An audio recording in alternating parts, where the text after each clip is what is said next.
નારદે વિંધ્યાચલને કહ્યું છે કે વિંધ્યાચલ, મંગલ કરવા માટે જીવનમાં શ્રેષ્ઠ કરવા શિવ આરાધન કરો.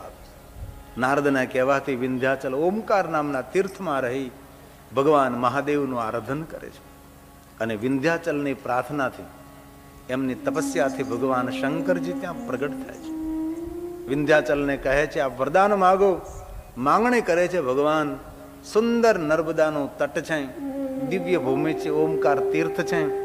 આ ઓમકાર તીર્થની અંદર ભગવાન આપ સ્વયંભૂ લિંગ સ્વરૂપે બિરાજમાન થાય. વિંધ્યાચલની પ્રાર્થનાથી માં નર્મદાના તટે ભગવાન મહાદેવ લિંગ સ્વરૂપે પ્રગટ થાય છે. અને ઓમકાર તીર્થમાં ભગવાન પ્રગટ થયા, તેથી તે શિવલિંગનું નામ ઓમકારેશ્વર મહાદેવ. માં નર્મદાના તટે જ દર્શનાથ પાપહારિકા. જય જય માં નર્મદા. ગંગામાં તો સ્નાન કરવું પડે, યમુનાનું પાન કરવું પડે છે, પણ માં નર્મદાનું દર્શન કરવા માત્ર દર્શન પાપહારિકા. માં નર્મદાનું દર્શન કરવાથી માણસ પાપ મુક્ત બને છે. અને આપણે તાપી મૈયાના તો યાદ કરવા માત્રથી માનવ પવિત્ર બની જાય. એ છે સૂર્યપુત્રી તાપી મૈયા. નર્મદાના જેટલા કંકર છે એટલા શંકર છે. સાચ રુદ્ર સ્વરૂપા હિ, સાક્ષાત રુદ્ર સ્વરૂપા. હે માં નર્મદા, આપના પ્રવાહમાં દરેક પાષાણ છે લિંગ રૂપેણ. દરેક ભગવાન મહાદેવના શિવના લિંગ સ્વરૂપ છે. લિંગ એ મહાવિજ્ઞાન છે. લિંગ એ ધ્યાનનું પ્રતીક છે. લિંગ એ બ્રહ્મબોધક છે. શિવલિંગ વિચારોને એક સ્થાન પર કેન્દ્રિત કરનાર એક મહાવિજ્ઞાન છે. શિવલિંગનું ધ્યાન કરવામાં આવે છે, જેથી કરીને આપણા વિચારો એક સ્થાન પર કેન્દ્રિત થાય. શિવલિંગની પૂજા કરતા શિવલિંગના ધ્યાનનો મહિમા છે. શિવલિંગના ધ્યાનનો મહિમા શિવલિંગના દર્શનનો મહિમા છે. ભલે કોઈ પૂર્ણ રીતે પવિત્ર હોય, એ ભગવાન મહાદેવના નિરાકાર લિંગ સ્વરૂપની પૂજા કરે, પરંતુ ખરેખર લિંગના દર્શન કરવાનો મહિમા અને લિંગનું ધ્યાન કરવાનો મહિમા છે. ભગવાન મહાદેવનું બ્રહ્મબોધક નિરાકાર સ્વરૂપ એ ભગવાન શિવનું લિંગ સ્વરૂપ છે. માં નર્મદાના તટે ભગવાન મહાદેવ ઓમકારેશ્વર મહાદેવ લિંગ સ્વરૂપે પ્રગટ થયા. ઋષિમુનિઓ બધા નર્મદાના તટે તપસ્યા કરતા હતા અને જાણ થઈ કે સામે કિનારે ભગવાન મહાદેવજી ત્યાં પ્રગટ થયા છે. આટલો નર્મદાનો જલ પ્રવાહ, કઈ રીતે ત્યાં જઈએ આપણે? ભગવાનને પ્રાર્થના કરી. ઋષિમુનિઓએ ભેગા મળી ભગવાન શિવની સ્તુતિ કરી છે.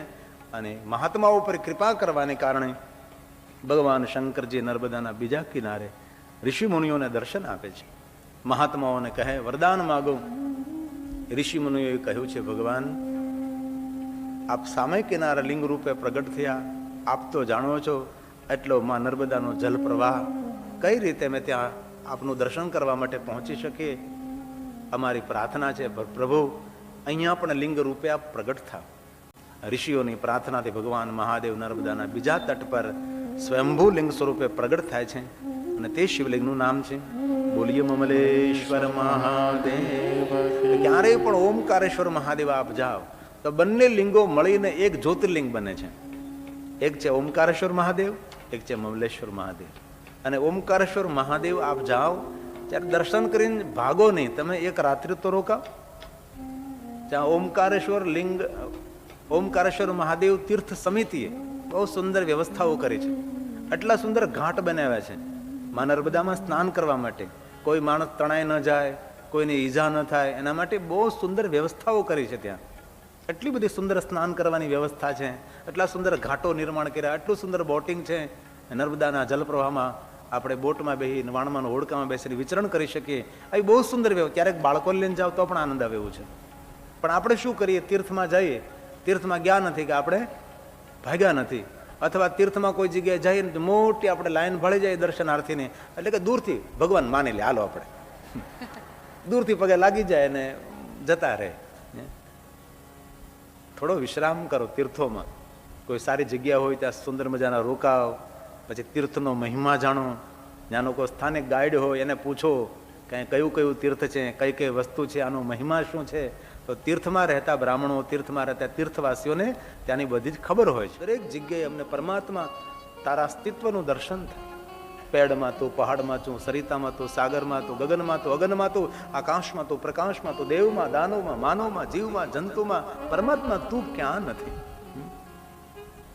સિયારામમય સબ જગ જાને કરું પ્રણામ જોરી જુગ પાને. હરિ વ્યાપક સર્વત્ર સમાન. પ્રગટ કેવી રીતે થાય? તો પ્રેમ સે પ્રગટ હોય મેં જાણા. ભગવાન મહાદેવે દર્શન આપ્યું છે. નર નારાયણજી કહે છે, ભગવાન આ સામે જે પહાડ છે ને, પહાડનું નામ કેદાર પહાડ છે. એ કેદાર પહાડ ઉપર ભગવાન તમે પ્રસિદ્ધિને પ્રાપ્ત થાઓ. જગતના કલ્યાણ માટે લિંગ રૂપેણ સતમઃ. ભગવાન મહાદેવ નર નારાયણની પ્રાર્થના તે કેદાર પહાડ ઉપર લિંગ સ્વરૂપે ભગવાન પ્રગટ થયા છે. તેથી તે શિવલિંગનું નામ છે બોલી કેદારેશ્વર મહાદેવ. શિવ મહાપુરાણમાં મહર્ષિ વ્યાસે એમ કહે છે કે જે કોઈ કેદારેશ્વર મહાદેવને યાદ કરે છે, આમ કેદારેશ્વર મહાદેવ એવું બોલવા માત્રથી નાત્ર કાર્ય વિચારણા, મનમાં જે કાર્યો વિચાર્યા હોય એ બધા પૂરા થવા લાગે. હે કેદારનાથ, હે કેદારનાથ, હે કેદારનાથ. જે જાય બદ્રી તેની કાયા જાય બદ્રી. એવા બદ્રીનારાયણ ભગવાન કેદારેશ્વર મહાદેવ. એક શ્લોક ભગવાન વ્યાસનું વરદાન, જે કોઈ ભીમાશંકર મહાદેવની કથાનું શ્રવણ કરે છે તેમની કામનાઓ મહાદેવ પૂરી કરે. સહાય પર્વત પર એક ભીમ નામનો અસુર બહુ શક્તિશાળી રહેલો છે, પોતાની માં સાથે રહે છે. એકવાર ભીમ નામનો અસુર કરકટીને કહે છે, માં મારા પિતાની ઓળખાણ કરાવો. તારા પિતા તને ન મળી શકે. શા માટે ન મળી શકે? તારા પિતાને દેવતાઓએ મૃત્યુ દંડ આપ્યો છે. મારા પિતાનું નામ શું છે? તો કે કુંભકર્ણ, લંકેશના ભાઈ કુંભકર્ણ. મારા પિતાને દેવતાઓએ મૃત્યુદંડ. હા, તો દેવો સાથે મારે યુદ્ધ કરવું જોઈએ. મારા પિતાના મૃત્યુનો બદલો મારે લેવો જોઈએ. અત્યારે યુદ્ધ કરવા જાઉં છું. કરકટી રોકે છે કે નહીં, ભીમ તો યુદ્ધ ન કરી શકે દેવો સાથે. શા માટે? કારણ કે દેવો અમર હોય છે, એમનું મૃત્યુ ન થાય, અને આપણું તો મૃત્યુ નિશ્ચિંત હોય છે. તો કઈ રીતે હું મારા પિતાના મૃત્યુનો બદલો લઈ શકું? અને એક વસ્તુ ખૂબ યાદ રાખવી, આપણા બાળકોના કાનમાં એવી વાત ન કહેવી કે બાળકના મનમાં કોઈ પ્રત્યે દ્વેષ કે વેર પ્રગટ થાય. ભલે આપણને કોઈ સાથે મન દુઃખ હોય, ભલે રહે, પણ આપણા બાળકોના હૃદયમાં કે મનમાં આ વાત વાવવી નહીં કે આમની સાથે આપણે વેર છે, આમની સાથે આપણે દ્વેષ છે. નહીં, બાળકોને આવી રીતે દૂષિત ન કરવા. બીજના રૂપનું આ ભીમના મગજમાં માએ બીજ રોપી દીધું કરકટીએ.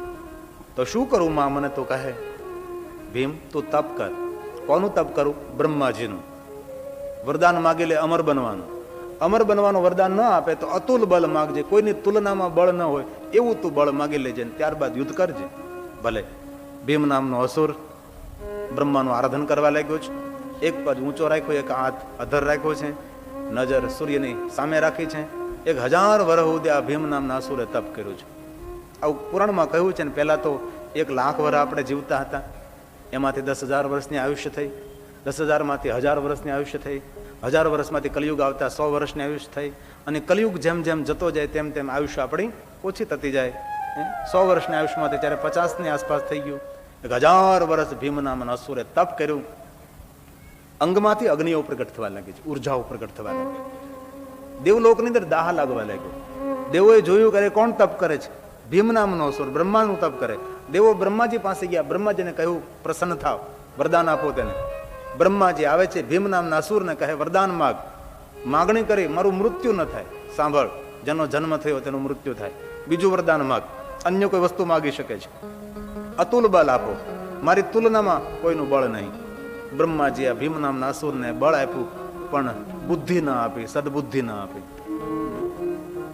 બળ મળ્યું છે, મંદિરોને તોડવા લાગ્યો છે, યજ્ઞનો વિરોધ કરવા લાગ્યો છે, ધર્મનો લેપ કરવા લાગ્યો છે, હાહાકાર મચાવવા લાગ્યો. ધાર્મિક રાજાઓને પકડી પકડીને કેદમાં પૂરવા લાગ્યો. અનેક રાજ્યોને જીતવા લાગ્યો. યુદ્ધ કરતો ભીમ નામનો અસુર દક્ષિણ દિશા તરફ આવે છે. કામરૂ દેશ ઉપર આક્રમણ કરે છે. કામરૂ દેશના રાજા સુદક્ષિણ અને દક્ષિણા છે, જે કામેશ્વર રાજા થયા. એના નામ ઉપરથી કામરૂ દેશ ઓળખાતો હતો, અને કામેશ્વર લિંગ સ્વરૂપની સ્થાપના કરેલી.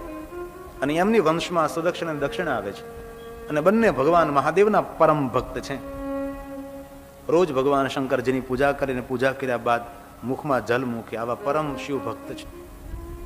હવે ભીમ નામના અસુરે નગરને જીતી લીધું છે. સુદક્ષિણ દક્ષિણાને પકડીને કેદમાં પૂરી દીધા છે, અને આ નગરનો માલિક બની ગયો, રાજ્યનો માલિક બની ગયો છે.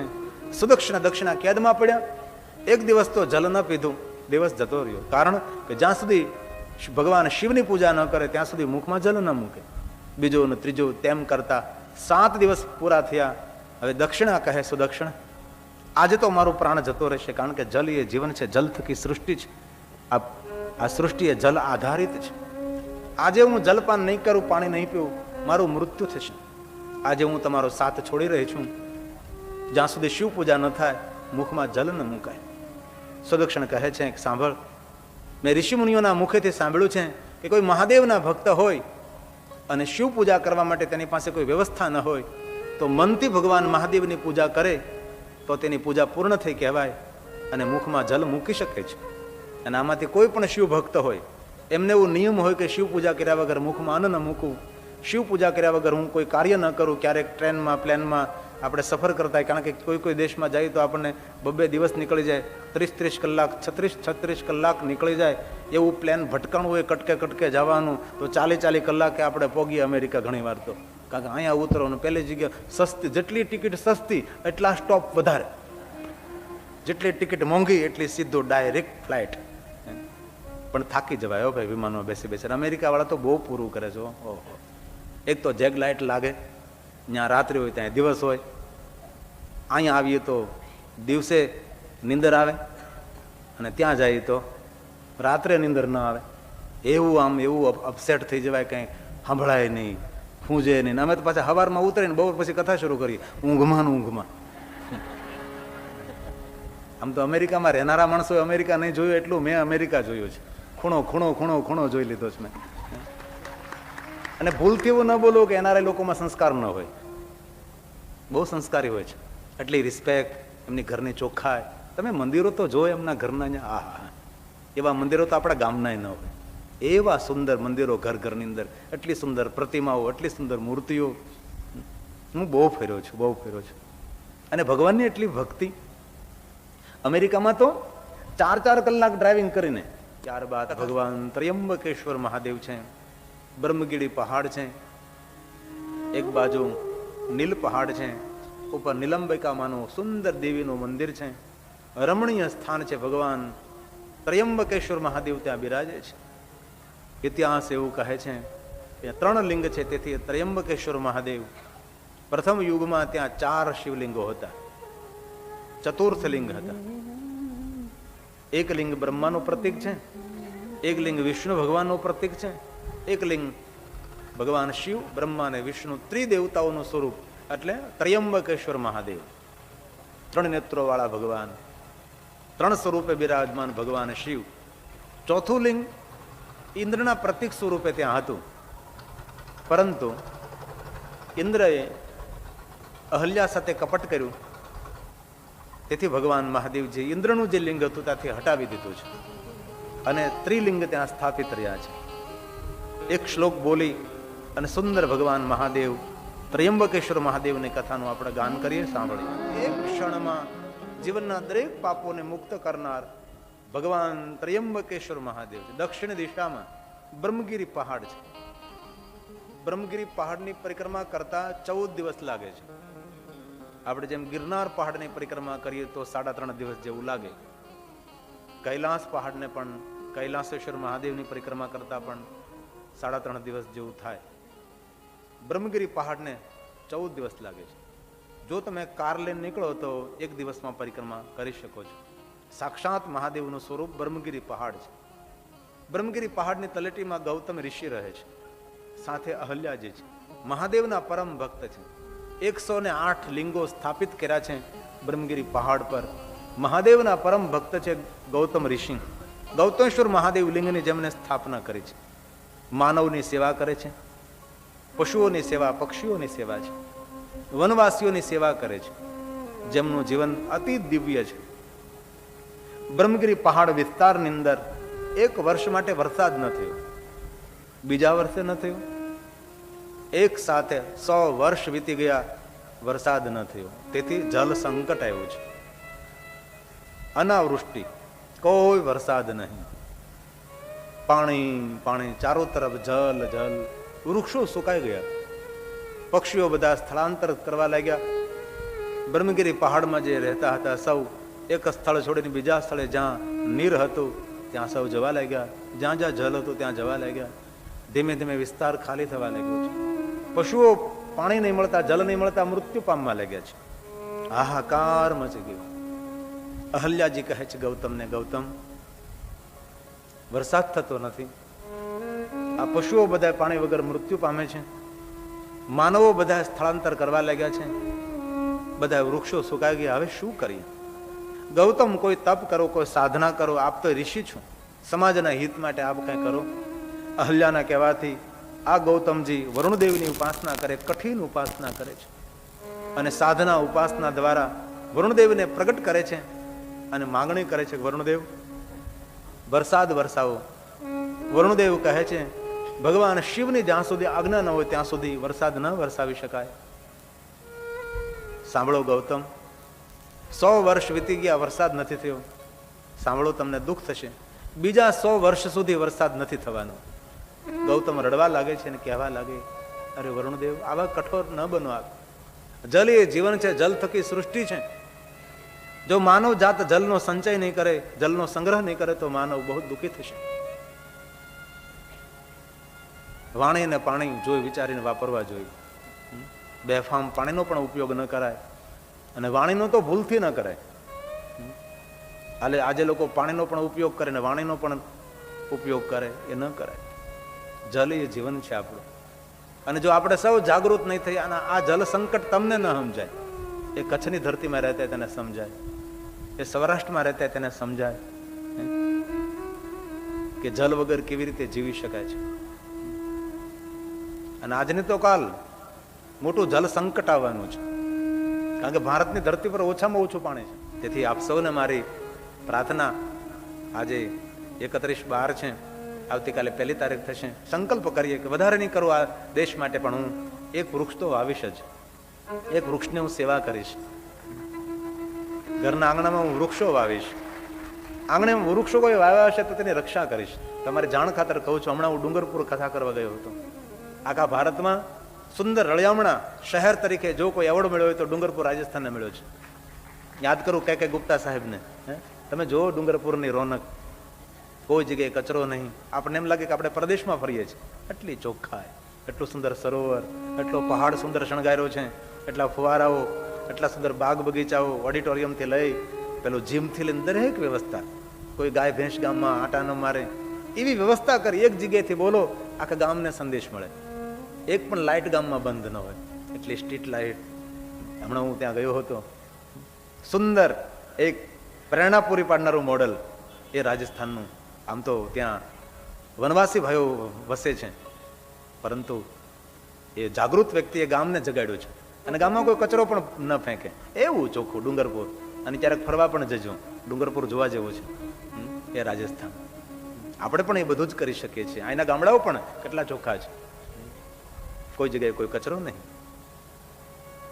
કોઈ જગ્યાએ દુર્ગંધ નહીં, કોઈની ગાય ભેંસ કે કોઈ માલઢોર ગામમાં ફરતા ન હોય. છૂટા ગાયો રખડતી હોય, છૂટા માલઢોર રખડતા હોય, કોઈ વૃદ્ધ માણસને મારી દે તો કેટલું નુકસાન પહોંચે. એ ડુંગરપુર બહુ સુંદર છે. વરુણદેવ હાથ જોડીને ગૌતમ વરુણને કહે છે, વરુણદેવ આપ કઠોર ન બનો, મને વરસાદ આપો. વરુણદેવ કહે છે, ગૌતમ તમને વરસાદ તો ના આપો પણ વરદાન આપો. કેવું વરદાન? આપના આશ્રમે જઈને સુંદર એક વીરડો બનાવો, મને યાદ કરજો, વીરડામાં તમને જલ આપીશ. વરદાન લઈને આવે છે. ગૌતમ અહલ્યાજીને કહે, અહલ્યાજી વરસાદ તો ન મળ્યો પણ વરદાન મળ્યું છે, મને મદદ કરો. સુંદર વીરડો તૈયાર કરે, ગર્ત. વરુણદેવને યાદ કરે છે, વીરડામાં જલ પ્રગટ થાય, આખો વીરડો જલથી ભરાઈ જાય છે. અને ગૌતમ સૌને જોર જોરથી આમંત્રિત કરવા લાગે, મને ભગવાને પાણી આપ્યું, લઈ જાઓ લઈ જાઓ, મને જલ આપ્યું છે. દૂર દૂર સુધી સંદેશો પહોંચાડ્યો છે. સૌ વનમાં રહેતા, પહાડોમાં રહેતા સૌ જલ લેવા માટે આવવા લાગ્યા છે. વૃક્ષોને જલ પાવ, પશુઓને જલ પાવ, આપના માટે જલ લઈ જાઓ. વીરડો નાનકડો છે, આ ગૌતમે પૂરા સમાજને જલ આપ્યું છે. અને જેમ જેમ જલ લે છે તેમ તેમ નવું નવું નીર આવે છે. વીરડામાં ખાલી નથી થતું, આવતું જ રહે, આવતું જ રહે, આવતું રહે. અને ગૌતમે પૂરા સમાજને પાણી આપ્યું છે, જલ આપ્યું છે. ગૌતમની કીર્તિ વધવા લાગી છે. ધન્ય હે ગૌતમ, આપ અમારા ભગવાન છો. તમે મને જો જલ ના આપો, તમારું જીવન સંભવ કેવી રીતે બની શકે? આપ અમારા ભગવાન છો.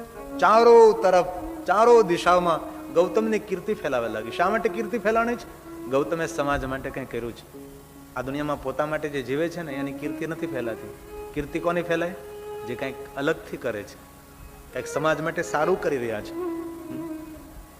આજે આખો આપણું બારડોલી રાજુભાઈને ઓળખે છે, ભારતીબેનને ઓળખે, બધા જ. કારણ એ કે ભગવાનનું કાર્ય કર્યું, અને ભગવાનનું કાર્ય કરે તેને ભગવાન જેવું સન્માન મળે છે. લોકો આદર આપે છે.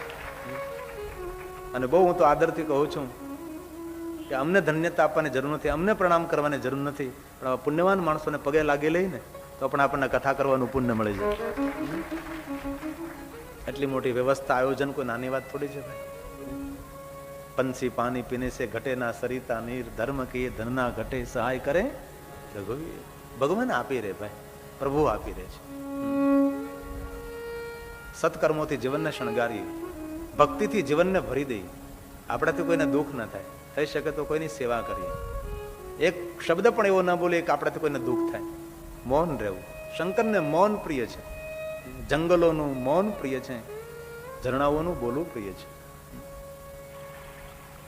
એક દિન બન્યું એવું કે ગૌતમે કહ્યું પોતાના શિષ્યોને, જાઓ વીરડેથી જલ લઈ આવો, મારે પૂજા કરવા બેસવું છે. ગૌતમના શિષ્યો વીરડા પર જલ લેવા ગયા છે, પણ ઘણી બધી માતાઓ જલ લેતી હતી, વાતો કરતી હતી. એકવાર કહ્યું કે મને જલ આપો, ગુરુજીએ કહ્યું છે. બીજી વાર, ત્રીજી વાર કહ્યું, પણ કોઈએ ધ્યાન ના આપ્યું. પેલા જે સાધકો ગયા હતા, નિર્ણય લીધો કે ભાઈ થોડી બહેનો ઓછી થઈ જાય ત્યારબાદ આપણે જલ લેવા માટે આવશું. જલ ભર્યા વગર પાછા જાય છે. અહલ્યાજી મળે છે. અહલ્યાએ પૂછ્યું કે આપ કેમ ખાલી જઈ રહ્યા છો? માતા, અમે જલ લેવા ગયા હતા વીરડે, પણ ત્યાં અનેક માતાઓ જલ ભરતી હતી. એક બે વાર કહ્યું પણ કોઈ ધ્યાન ના આપ્યું. તેથી અમે નિર્ણય લીધો છે કે થોડી બહેનો ઓછી થઈ જાય ત્યારબાદ અમે જશું. અરે, વીરડો આપણો છે, ગૌતમે તપ કર્યું છે, આપણો અધિકાર પેલો હોવો જોઈએ. જ્યાં અધિકારનો ભાવ જાગે ત્યાં અધિકારની શરૂઆત થઈ જાય.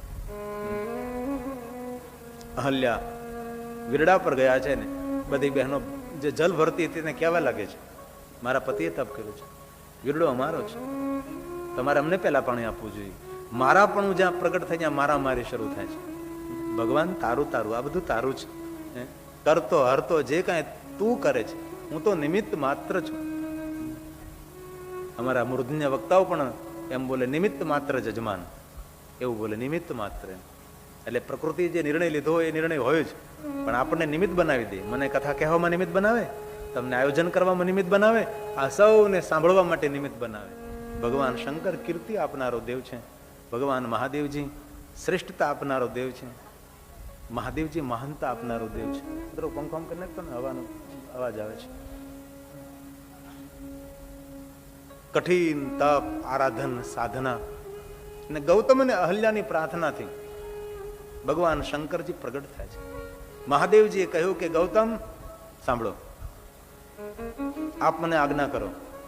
જે તમારા વિરુદ્ધમાં બોલે છે, જે તમારી નિંદા કરે છે, તમારી અપકીર્તિ કરે છે, મને કહો, અહીંથી ત્રિશુલનો પ્રહાર કરો.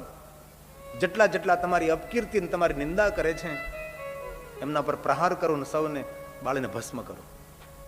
ગૌતમ ને અહલ્યાજી સાધુ હૃદય છે, કહેવા લાગે છે, નહીં મહાદેવજી, જેટલા જેટલા અમારી અપકીર્તિ કરે છે તેનું કલ્યાણ કરો. મહાદેવ, અમે તમારા ભક્ત છીએ, કોઈના દુઃખ માટે બોલીએ તો નહીં, કોઈના માટે અમે વિચારીએ પણ નહીં. પ્રભુ, સૌનું મંગલ કરો, સૌનું સારું કરો. ધન્ય છે ગૌતમ, ધન્ય છે તારી ઉદારતા ને ધન્ય છે. જે જે સમાજના તારી અપકીર્તિ કરે, હે ગૌતમ, તમે તેનું હિત કરી રહ્યા છો. આપ જેવા પરોપકારી સાધુ કોણ હોઈ શકે છે? અહલ્યાએ કહ્યું, ભગવાન, અમારા આંગણે ગાયનું મૃત્યુ થયું છે, આપ ગંગાને પ્રગટ કરો, મારે સ્નાન કરવું છે. ભગવાન શંકરજી ગંગાને પ્રગટ કરે છે અને ગૌતમ અને અહલ્યાજી સ્નાન કરે છે. ગૌમતી ગંગા, ગોદાવરી ગંગા. હવે ગૌતમ બોલે છે કે મહાદેવ સાંભળો, તમે આકાશ ગંગાને પ્રગટ કરી, પાતાળ ગંગાને પ્રગટ કરી, ભાગીરથી ગંગાને પ્રગટ કરી, દયા ગંગાને પ્રગટ કરી, પરંતુ જે જે અમારા વિરોધીઓ છે, અમારી નિંદા કરે છે, તેના હૃદયમાં અમારા પ્રત્યે પ્રેમ ગંગાનું પ્રગટ્ય કરી દો, જેથી કરીને સૌ પાછા અમને આદર આપે, સૌ પાછા અમને પ્રેમ કરે. ભગવાન શંકર ગૌતમના વચનો સાંભળતા ખૂબ પ્રસન્ન થયા છે. બ્રહ્માજી પધારે છે, વિષ્ણુજી પધારે છે અને ગૌતમ અને અહલ્યાને કહેવાથી ત્રિદેવતાઓ લિંગ સ્વરૂપે ત્યાં બિરાજે છે. અને ત્રિલિંગ પ્રગટ થાય છે, અને એ જ્યોતિર્લિંગનું નામ છે. બોલીએ ત્રયંબકેશ્વર જે કોઈ માનવ આદર સાથે ભગવાન ત્રયંબકેશ્વર મહાદેવની કથાનું શ્રવણ કરે છે તેમને ગૌ હત્યા જેવા પાપમાંથી મુક્તિ પ્રાપ્ત થશે. જે કોઈ આ કથા સાંભળે છે તમને ભગવાન ત્રયંબકેશ્વર મહાદેવની યાત્રા કરવાનું ફલ પ્રાપ્ત થશે. ત્યારબાદ વૈદ્યનાથ મહાદેવ છે. આપણે વૈદ્યનાથ મહાદેવના સાનિધ્યમાં શિવ મહાપણ કથા ગાવા માટે ગયા હતા અને બધા જગદીશભાઈ ખાટવાલા પરિવાર દ્વારા એ કથા અહીંયા આયોજન થઈ હતી. બહુ પ્રાચીન લિંગ છે ભગવાન વૈદ્યનાથ. વૈદ વેજને વૈદ, વૈદ એટલે ડોક્ટર છે ભગવાન. ત્યાં સૌ ભગવાનને સ્પર્શ કરી અને બધા કરતા પ્રણામ કરતા હતા, ભગવાનને સ્પર્શ કરે અડે. તો મેં તેના બ્રાહ્મણોને કહ્યું, મેં કીધું આ બરાબર નથી લાગતું. બહેનો ભાઈઓ વડીલો કોઈ પણ હોય શિવલિંગને પકડે, શિવલિંગને બધ ભરે, શિવલિંગને સ્પર્શ કરે. મેં તો નમસ્કુર્યા દૂરથી નમસ્કાર કરવા જોઈએ, લિંગને સ્પર્શ નહીં કરવો જોઈએ. તો ત્યાંના બધા પૂજારી આચાર્યોએ મને કહ્યું આ લિંગને સ્પર્શ કરવાનો મહિમા છે. મેં કીધું કેમ, શા માટે લિંગને સ્પર્શ કરવાનો મહિમા છે? ત્યારે એમને મને સમજાવ્યું, આપણે બીમાર હોઈએ અને ડૉક્ટર પાસે જઈએ, વૈદ્ય પાસે જઈએ તો વૈદ્ય શું કરે તો કે આપણને પકડે, નાડી જોવે. તો આ વૈદ્ય છે તેને અડવું પડે એટલે આપણે નાડી જોવે, એટલે આપણા ભોના રોગ જાય. આવું તેના આચાર્યોએ મને કહેલું. તેથી લોકો બધા લિંગને સ્પર્શ કરતા હતા. વૈદ્યનાથ મહાદેવ 9 દિવસની કથા કહેલી અમે. બહુ સુંદર સ્થળ છે. રાવણ કઠિન તપ કરે છે કૈલાસ પહાડની બાજુમાં. ભગવાન શંકર પ્રસન્ન થાય છે. રાવણ માંગણી કરે છે કે ભગવાન આપ મારી સાથે લંકામાં પધારો. શંકર ભગવાન કહે હું લંકામાં જાઉં અને કાલે રામ અને રાવણનું યુદ્ધ થાય. આ રાવણ એમ કહે મારા પક્ષમાં યુદ્ધ કરો, જેના પક્ષમાં હું હોઉં એ પક્ષનો પરાજય ન થાય. ભગવાન મહાદેવ કહે રાવણ તું તો જાણે છે ને આ વિશ્વનું ભરણ પોષણ રક્ષણ, તેથી એક કામ કરતું, હું તને શિવલિંગ આપું તો શિવલિંગ લઈને જા, લંકામાં જઈને સ્થાપિત કરજે, અને જ્યારે તું મને પોકાર ત્યારે હું પ્રગટ થઈશ ને તારું કાર્ય કરીશ. બહુ સારું. મહાદેવજી શિવલિંગ આપ્યું છે, રાવણે હાથમાં લીધું છે. ત્યારબાદ મહાદેવજી કહ્યું કે રાવણ સાંભળ, આ શિવલિંગ તને હાથમાં આપ્યું છે, લંકામાં જઈને સ્થાપિત કરજે, જ્યાં તું છોડીશ ને ત્યાં સ્થિર થઈ જશે. રાવણ કે પહેલા કહેવું જોઈએ ને, હવે હાથમાં આપી દીધું ત્યારબાદ કહો છો કે જ્યાં તું છોડીશ ત્યાં સ્થિર થઈ જશે. મહાદેવનું આપેલું શિવલિંગ અને લંકા તરફ નીકળે છે. દરિયા કિનારે જઈ રહ્યો ધીરે ધીરે ધીરે ધીરે. ક્યારેક અવસર મળે ને તો દક્ષિણ ભારતમાં કોણાર્કેશ્વર મહાદેવ છે. કોણાર્કેશ્વર મહાદેવ છે, લગભગ એ જ છે. બહુ પ્રાચીન સ્થળ છે. એ રાવણ દ્વારા સ્થાપિત લિંગ છે. બાજુમાં ગણેશ, બોડિયા ગણેશ છે, બહુ પ્રાચીન. ગોકર્ણેશ્વર મહાદેવ, ગોકર્ણેશ્વર મહાદેવ છે, બહુ દરિયાની નિકટ છે. અતિ પ્રાચીન લિંગ છે, બહુ પ્રાચીન છે. બાજુમાં ગણેશ ભગવાનનું બહુ પ્રાચીન મંદિર છે. હવે રાવણ લિંગ લઈને જતો હતો, એમાં ગણેશ નથી એવું કે રાવણ લિંગ લઈને જો લંકામાં જશે ને ત્યાં સ્થાપિત કરશે અને રાવણ પૂજા કરવા બેસી જાય, ભગવાન પ્રગટ થાય, રામ રાવણનું યુદ્ધ થાય, શું કરવું? ભગવાન ગણેશ ગોવાળનું રૂપ લે છે અને માયાની રચના કરે છે. લિંગનું વજન વધે છે. રાવણ નથી એવું થોડી વાર માટે કોઈ હાથમાં રાખે તો વિશ્રામ કરી લો. ગોવાળને જોવે છે, બોલાવે છે, ગોવાળ થોડી વાર માટે લિંગ હાથમાં રાખ, હું વિશ્રામ કરી લો, પણ ધ્યાન રાખજે શિવલિંગ ધરતી પર નહીં છોડતો. ગણેશ કહે કે તું મને હાથમાં આપને, એટલી જ વાર છે. રાવણે હાથમાં આપ્યું, ગણેશ ભગવાને લિંગ છોડી દીધું. મૂળ ગણેશ ભગવાન હતા, ગોવાળના રૂપમાં આવેલા. રાવણને થોડો રોષ આવ્યો, ગણેશના માથા પર એક ઢૂમો માર્યો, તો ગણેશનું માથું અંદર ઘૂસી ગયું. હજી પણ એવી મૂર્તિ ત્યાં છે, બોડિયા ગણેશ, માથું છે અંદર છે, આમ એવા ગણેશ ભગવાન ત્યાં છે. રાવણ પૂજા કરવા બેસે છે અને ભગવાન શંકર પ્રગટ થાય છે. ત્યારે રાવણે કહ્યું ભગવાન આપના વચનનું ઉલ્લંઘન કર્યું મેં, પ્રભુ આપનું તેજોમય સ્વરૂપ સ્થિર કરો. શંકર ભગવાને લિંગમાં સુંદર તેજોમય સ્વરૂપ સ્થિર કરે છે.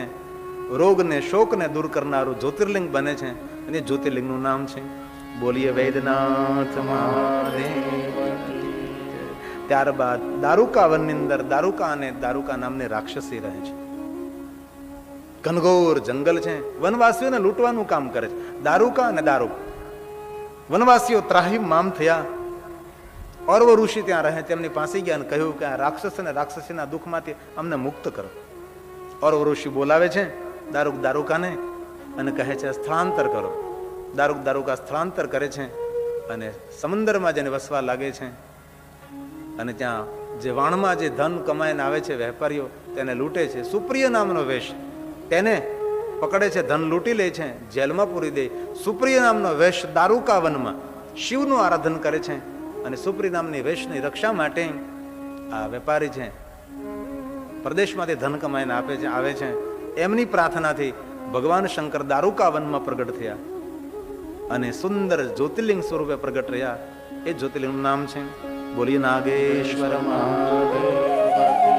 માં ભવાની પણ ત્યાં પ્રગટ થઈ અને માં ભવાનીનું નામ છે બોલીએ નાગેશ્વરી માત. ત્યારબાદ ભગવાન શ્રી રામ પિતાની આજ્ઞાનું અનુસરણ કરવા માટે વનમાં વિચરણ કરે છે.